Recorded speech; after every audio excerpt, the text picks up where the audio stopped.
এত মজার বার্গার এত সহজে বানানো যায় তা ভাবাই যায় না। এই বার্গারগুলো আমি খুবই সহজে বানিয়ে দেখাবো আর খুবই অল্প উপকরণে। আসসালামু আলাইকুম সুপ্রিয় দর্শক, কেমন আছেন সবাই? আশা করছি ভালো আছেন। আমি আজকে আপনাদের বানিয়ে দেখাবো দারুণ মজার বার্গার।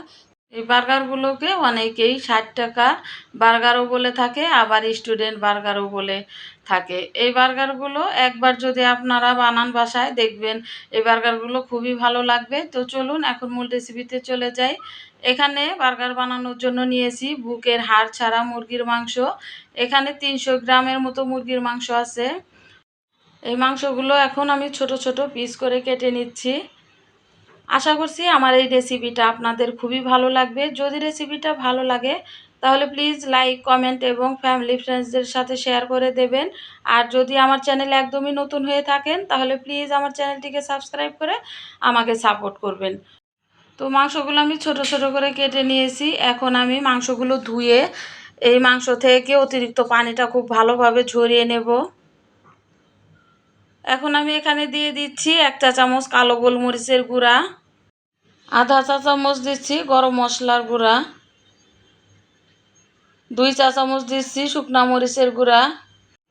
এখানে ঝালটা আপনাদের পছন্দ মতো কমিয়ে বা বাড়িয়ে দিতে পারবেন। দিয়ে দিচ্ছি আধা চা চামচ ধনিয়ার গুঁড়া, আধা চা চামচ জিরার গুঁড়া, 1 চা চামচ রসুন বাটা, 1 চা চামচ আদা বাটা, দিচ্ছি 2 চা চামচ সয়া সস, 1 চা চামচ দিচ্ছি লবণ। লবণটা আপনারা একটু বুঝেই দিবেন, কারণ সয়া সসে লবণ থাকে। লবণ আর ঝাল আপনারা আপনাদের পছন্দ মতো কমিয়ে বা বাড়িয়ে দিতে পারবেন। তো সব কিছু আমি খুব ভালোভাবে মেখে নিয়েছি।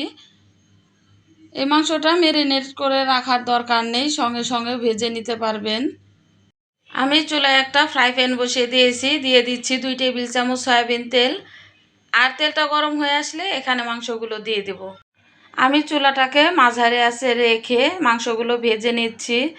এই মাংসগুলো ভাজার সময় চুলাটাকে একদম হাই হিটে রেখে ভাজা যাবে না, তাহলে খুবই অল্প সময়ে মাংসগুলো ভাজা হয়ে যাবে, ভেতরে কিন্তু কাঁচা থেকে যাবে। আর চুলাটাকে যদি মাঝারি আঁচে রেখে মাংসগুলো ভেজে নেওয়া যায় তাহলে দেখবেন মাংসগুলো খুব ভালোভাবে সেদ্ধ হয়ে যাবে। আর আমি যেহেতু বুকের হাড় ছাড়া মাংস নিয়েছি, এজন্য এখানে অতিরিক্ত পানি দেওয়ার প্রয়োজন নেই। এভাবে ভাজতে ভাজতে দেখবেন একটা সময় মাংসগুলো সেদ্ধ হয়ে যাবে। দেখতেই পাচ্ছেন মাংসগুলো কিন্তু সেদ্ধ হয়ে গেছে। এখন আমি এই মাংসগুলো চুলা থেকে নামিয়ে নেব। মাংসগুলো উঠিয়ে নিয়ে আমি চুলাটাকে একদম লো হিটে করে দিয়েছি। আর এখানে একটা বার্গার বান নিয়েছি। এই বার্গার বানটা মাঝখান থেকে কেটে তারপর আমি সামান্য করে সেঁকে নিচ্ছি। আর এই বার্গার বানগুলো সেঁকে নেওয়ার সময় অবশ্যই চুলাটাকে লো হিটে করে নিতে হবে। এখন আমি এই বার্গার বানের ভেতরে দিয়ে দিব টমেটো সস। এখানে আমি আমার প্রয়োজন মতো টমেটো সস দিয়ে দিচ্ছি। আপনারা আপনাদের প্রয়োজন মতো কমিয়ে বা বাড়িয়ে দিতে পারবেন। দিয়ে দিচ্ছি মেয়োনিজ। এখানে মেয়োনিজ আর টমেটো সসটা কিন্তু দিতেই হবে, এতে করে খেতেও খুব ভালো লাগবে বার্গারটা। এখন দিয়ে দিচ্ছি ভেজে রাখা মাংসের টুকরোগুলো। আর এখানে আপনারা মাংস কমিয়ে বা বাড়িয়েও দিতে পারবেন আপনাদের পছন্দ মতো। এখন দিয়ে দিচ্ছি 3 পিস শসা, আমি কেটে রেখেছিলাম শসাগুলো। এখন এখানে দিয়ে দিলাম। দিয়ে দিচ্ছি পেঁয়াজ স্লাইস করে কেটে রেখেছিলাম, পেঁয়াজের স্লাইস দিয়ে দিলাম। এখন আমি আবারও একটু টমেটো সস ছড়িয়ে দিচ্ছি উপর দিয়ে। এখন আমি উপরের পিসটাও এখানে সেট করে নেব। আর এই বার্গারটা খাওয়ার জন্য একদম রেডি। এই বার্গারটা খেতে অসম্ভব ভালো লাগে। আপনারা বাসায় একবার ট্রাই করলেই বুঝতে পারবেন। আমরা বাহির থেকে প্রতিনিয়তই অস্বাস্থ্যকর পরিবেশ থেকে এই বার্গারগুলো কিনে খাই। যদি এত মজার বার্গার বাসায় বানিয়ে খাওয়া যায় তাহলে তো কথাই নেই। বার্গারগুলো দেখে নিশ্চয়ই বুঝতে পারছেন কতটা লোভনীয় হয়েছে। আশা করছি আমার এই রেসিপিটা আপনাদের ভালো লাগবে।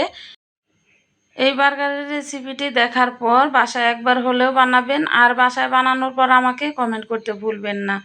তো আজকের মতো এখানেই বিদায় নেব। সবাই খুব ভালো থাকবেন। আল্লাহ হাফেজ।